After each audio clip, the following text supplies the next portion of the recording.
This weekend, the Thunderbolts dropped in theater. That means it's time to stop and rank every member of the Thunderbolts from the worst to the best.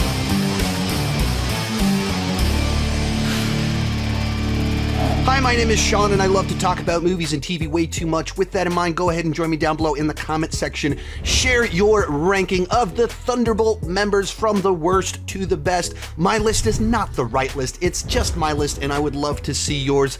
If you haven't seen the movie yet, this will be a spoiler-filled video because I'm going to be unpacking things that happen to the characters, what I find interesting about them. That requires spoilers to be able to do this specific ranking and explore all of the ideas.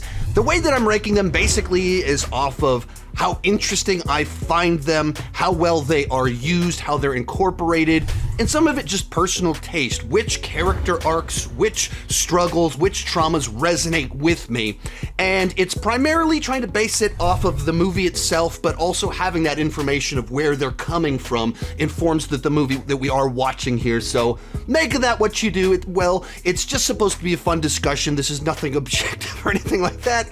And let's get started. In last, Taskmaster, and if you've seen the movie, no surprise that Taskmaster is in last place because Taskmaster, I think, literally has one line in the movie about a minute of screen time and then gets shot in the head and is only passingly basically joked about for the rest of the film, with only a brief moment to pause and reflect on who Taskmaster was and what her trauma was.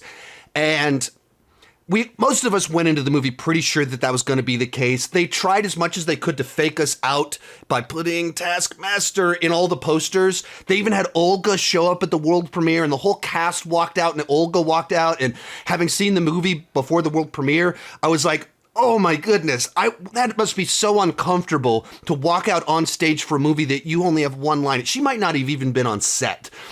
They might have just CGI'd her face onto a stunt person or something like that. There's no reason she should have been there. And then she walks out on stage. That is so peculiar.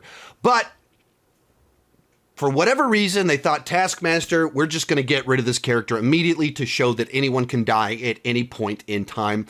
And it's not terribly surprising. This was not a popular version of Taskmaster. They totally reimagined Taskmaster in Black Widow, where all of a sudden Taskmaster is this guy's daughter that is basically a human machine programmed to do what she's been told to do. And so there's just never was an arc there. There never was really a character. It was just a boss fight character that can match other people's skills. And I think they just didn't think they had anywhere to go with it. I saw an interview with one of the original screenwriters today where he talked about how the original version of the script, Taskmaster had more to do and was in the film longer. And there was a running gag about how Taskmaster had memory loss and so kept losing her memory, and she'd go to try and kill John Walker after they already buddied up and were trying to escape, and so it kept kind of messing things up. So that sounded like a fun running gag, but when Bob also kind of has this memory loss, doesn't remember what happened, you're kind of repeating yourself, so you can see why they decided not to do that. But I mean, I think certainly I wish there would have been more with Taskmaster. I don't know how you could have had one of them still kill Taskmaster and have much more, but there was just so little there. This is nothing at all. They literally CGI'd Taskmaster into shots in the trailer in sequences Taskmaster's not in to try and put the lie out there. But still, I mean, nobody was buying it. We all knew Taskmaster was dead, going to be very dead very early on in the film. And it was even earlier somehow than I was expecting. So obviously in last place. Next up, Ghost. And of our surviving members of the Thunderbolts that make it throughout the entire film, I think Ghost, Ava, is the one that I think easily got the least amount of development and expansion on the character. Like, she's there present with them in the room. She gets her jokes. She gets her moments where she uses her powers to escape the room and let them out and everything like that. But she doesn't get the trauma box. We don't get to see the trauma box stuff. Like, Ant-Man and the Wasp dove into her backstory, had the flashback, so we have seen that in her life. So I can see why they didn't want to just repeat what we'd seen in a movie before, but they didn't find anything to expand her, to do anything to kind of grow the character to where I feel like we know her more. Of the characters, she's the one that got the least amount of moments that popped.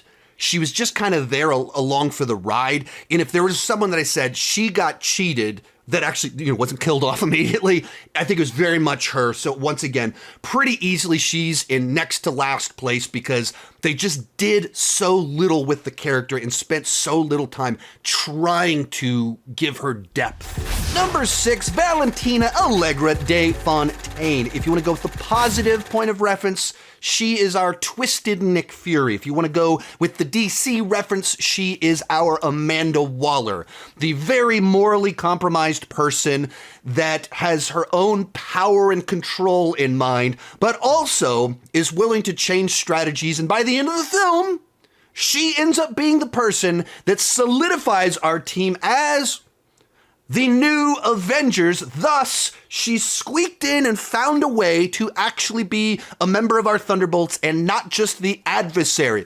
She is both their villain as well as their Nick Fury, all in the same movie. But so there's a pretty big gap for me between Ghost and Valentina because I think there's quite a bit more with her, where we do get her trauma box, that little glimpse of what broke her, what turned her into this person that is so morally twisted that she has no real moral compass, believes that power and control are the only things that matter. Everyone's evil. Just how evil are you? And they give us that snapshot that created this twisted worldview in her mind that sets her on the path that she's on. But she's played in such a way that when you get someone that's such a seasoned veteran as Julia Louis-Dreyfus, that she could be very charming and be very charismatic while being utterly reprehensible at the same time. And they're able to play all the little moments as she realizes when she's screwed up, when she realizes that there is a way to there's this moment where the whole movie, these are losers, kill them off, they're a waste, I don't need them anymore, I just need them as my cleanup crew. Then she sees them in the streets saving people, and you can see the light bulb go off in her head, and her whole twist of how's she gonna pivot? You see it happen right there in her head, leading to the final sequence of the movie where she's able to save herself from justice and everything like that by playing into what she knows that Yelena wants, which is to be the star. And now she's not just the star, she's quite literally the new Avengers, that level of stardom on planet Earth. And she's able to pivot like that. I mean, she does play very one-dimensional to where there's not much of any, she's just so locked in on the power, manipulate, how can I get the upper hand, that there's not a lot of enough humanity in there to be any higher up on the list. But she is a fun foil that by the end of it, you're like, how'd they find a way that I'm okay with the fact that they didn't arrest her? Number 5, Bob, or Sentry, or sometimes when he's the villain, the Void. And this is an interesting one because it's a guy, he's such a character that embodies the themes of the film as someone with serious mental health issues in multiple different ways, then plays a villain that some of his abilities are to be able to dive into people's minds and discover their trauma. And you kind of create that scenario to where he is able to explore in such a visual and direct fashion what the movie is all about. But with Bob, the fun of it somewhat is that it was introduced, we don't really know who he is, how he plays into it, or how dangerous he really is. And he has such an innocence to him. An innocence that gets him into lots of trouble. And Mr. Pullman is able to play it so well as you're watching him. And when he is confused and just looking for community, you buy into it. When he's sacrificial, he's he really wants to help and they won't let him. And then finds I'm willing to sacrifice myself. I don't these are my friends. They did all that for me. I'll go sacrifice myself for them. He's willing to do that. And then when kind of he starts to switch into crazy mode and self-delusions of grandeur mode, you buy into this more confident, delusional well, I guess because he is that powerful, he's actually not all that delusional. He's just very dangerous. But when he starts to switch, you buy it. The same person, and you can go from that innocent, oh, shucks, and you guys are great. I'm glad that I finally have a friend, to you told me that I'm more powerful than an Avenger, and one of the Avengers is a god. You buy into both of those versions of him. And so it plays really nicely and just like pulls a bunch of elements of the movie together. As for me, it's just like on a personal taste level of what I connect with, a character that is kind of this unbalanced and kind of shifts so much on kind of the mental health side of things. I don't like resonate with as much. Like, I think he's really well done, but there's just other characters that are more kind of like hit me on a more personal level. Number 4, Red Guardian, the big ball of enthusiasm and fun. The guy that absolutely loved being the hero, the symbol for his nation, and he just longs for the glory days. He's made mistakes along the way. He kind of knows that. That's inside of him, but he always gives off this energy of enthusiasm, kind of a complete moron, so shows up ready to save the day, even if it makes absolutely no sense what he's doing. And there's something very charming and endearing about it. So just on the superficial level, I find David Harbour and this personality to just bring energy and fun to any situations that he's in. But the thing where it starts to elevate it into that, top half of this list for me, kind of even above a Bob character, is that relationship with Yelena. It is the father-daughter dynamic to where when he's able to pause and have the personal moments, when the bravado is broken, he's so pumped that he's meeting Bucky and wants to know what juice he's on. And when we get away from all of that and he pauses and he's like, no, I'm not happy. I'm driving a limo. Like, what are you talking about? Please help me get a real job. And of course, at the end of the movie, when they have their moment where they just pause and they're like breaking down that they didn't know how to connect after Natasha died. Both of them longed to connect, and she wanted him to reach out, and he didn't know if she wanted that. And because of that, they pulled apart. And that's where you take this character that is, so cartoonish, so over the top, and you anchor it to something very human and relatable, which is hurt people. That when you're hurting, you don't always know the best way to respond. We all respond differently, and we don't know what other people need. We don't know what they want. And when you misread the moment, you can cause further hurt in a situation where all you want is to connect. And that's where this movie, I think, really shined, is that just like a pretty good like understanding of people and emotions. And in the middle of all the crazy, finding a way to find something very human. And even in a character with so much bravado as Red Guardian, we can still pause and find the humanity. Real quick, before I give you the top 3, remember to join me down below in the comment section. Share your ranking of every member of the Thunderbolts. My list is not the right list. It is just my list, and I would love to see yours. Also, just a couple days ago, I put out a video where I ranked all of the post-Endgame MCU films, giving my full thoughts, the backstory, breaking it all down. If you want to know my thoughts on what the MCU's been up to the last 6 years, that's the video that covers it most thoroughly. And I got more MCU content coming over the next week. Let's get back to it. In third place, Bucky, the most established of the characters in this movie, as he goes almost 15 years back to Captain America, the first Avenger.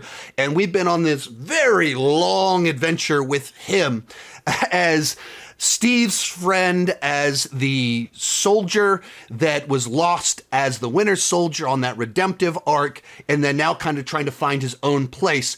And you kind of come into this movie where the film knows that he is the one that is actually famous and respected. And so his starting position in the film is he's literally been voted in as a congressman and trying to find his place in this world, trying to find where can he make a difference. And he's trying to do that through politics. And as a person that's been a man of action, that has been the superhero, sometimes that moves a little bit too slowly and he doesn't understand the games of politics. So he's trying to figure out, how do I make things move quicker? How do I use my spy tactics to make this work a little bit better? And through that, he kind of has his own subplot through the first 40% of the movie before he syncs up with our Thunderbolts. And even the way the movie handles him, when he shows up in the film, everyone is like, Bucky's here! And it, like, heroic music swells. And you realize, like, there's a lot of MCU films that don't do kind of classic hero swell moments. Not that they're in there sometimes, but this movie in particular does more classic heroic themes as someone shows up. And it gives Bucky this moment where he's the coolest looking guy on the motorcycle, blowing up cars, doing what all of the others aren't able to do to save the day. And it treats him with such reverence that he's able to beat all the other Thunderbolts. And then he captures them, realizes that they're telling the truth. And he's on the phone. He's like, oh, crap, I got to find anyone I can get to come and save the day. All right, guys, I need you guys to come with me to go save the day. And they're like, what? We suck. Really? Us? And they have Bucky be the one to give the speech that gets them to, all right, I guess we can do this. And of course, Red Guardian, the enthusiastic one, is yeah, he loves the speech. Others are reluctantly giving the yes to it. But the movie treats Bucky as what he is. He's the guy that has great regret, but we've already told the story of him processing through that. We've actually told that quite a bit. It's been a long time on Bucky working through his past and his trauma. He's on the other side of it and looking for the place where he can serve the best. And he finds the worst group of misfits with their own trauma and regrets, where he can be the voice of reason to help guide them on the path that kind of he took and help them to have that redemption that he's already had. And just finding the right thing for him to do. And I think there's something very special and profound about that, of using Bucky in an interesting way that's not just one more member of a normal Avengers team. He's the guy that has been broken and done the hard work, and now he's helping others to do that work. Our runner-up, Yelena. And with this movie, they choose her as the point of view character, where she's who we're following and using to kind of introduce and explore these ideas about depression, regret, lack of purpose, and using someone that we know her history of, like Bucky, being brainwashed and being forced to be a soldier for evil, that her whole childhood was stolen from her. The family she thought she had turned out to be a lie, and she was put into assassin training camp where horrible things were done to her, and she, because she was in the world she was in, was forced to do horrible things to other people. And then she gets out of it and she becomes a fixer for a pretty evil person. And she looks at where she's at in life and she just hates the life that she's lived, and she longs for something more. And she had a person in her life, her sister, that they reconnected with, and she saw something better. She saw a better path for how she could work through all of this and become, not just be tied to being the assassin, not just have a ledger dripping with blood, but become a hero that's respected. And she sees that path, and then she loses that person, and her moral compass gets spun out of control again. Like I said, that's where she gets hooked up with Valentina on this path. And so you take a character that most of us cannot relate to being kidnapped or raised as a small child to be a child assassin and forced to be able to do all these horrible, evil things. But a lot of people, we can live with the idea of deep regret or not having purpose or feeling like we were meant for something more. Most people can relate to something in there. And that's what the movie does so well, and why I think a lot of people are really resonating with the film. As much as it is about supervillains and a flying guy in the void and going into trippy, surreal dream world, the whole thing from the opening scene is just anchored in very relatable human emotions and experiences. And Yelena is the main on-ramp for that. She's the one that expresses that through voiceover, expresses that through conversations with Red Guardian, and eventually starts to process through it and is the one that kind of figures out, hey, we need to hug it out, bro, with Bob in order to defeat our villain. So she's the one that kind of has that journey. When you get the most screen time and you're given the most thematic exploration and biggest character arc, naturally in a ranking like this, you tend to move up the list for me. But coming in at number 1 for me, John Walker, U.S. Agent. Like I said, some of this is just a matter of personal preference, emotional resonance. What is the sort of character that just is kind of on my wavelength that I find most interesting? And I've always had a certain fascination with John Walker, U.S. Agent, ever since I was a small child and collected these Marvel trading cards. And amongst them, I saw this one right here where there was Captain America with U.S. Agent. I was like, who is this other Captain America? Started diving into who the guy was and just found the concept of this more morally shady Captain America quite fascinating. So bought the toy as a grown-up as soon as I could because that's the kind of very serious, mature adult that I am. And I was getting so excited about John Walker, I lost the ability to breathe. But when it came to Falcon and the Winter Soldier, I found John Walker to be the best aspect of that show. John Walker is introduced as the most celebrated soldier in the military. That he has all of these awards, he's the best at following orders, and therefore they went, who's the best person to replace Steve Rogers? Our best soldier. And so they pick him. He's not a bad guy. There's nothing specifically about him that makes him a bad candidate on paper.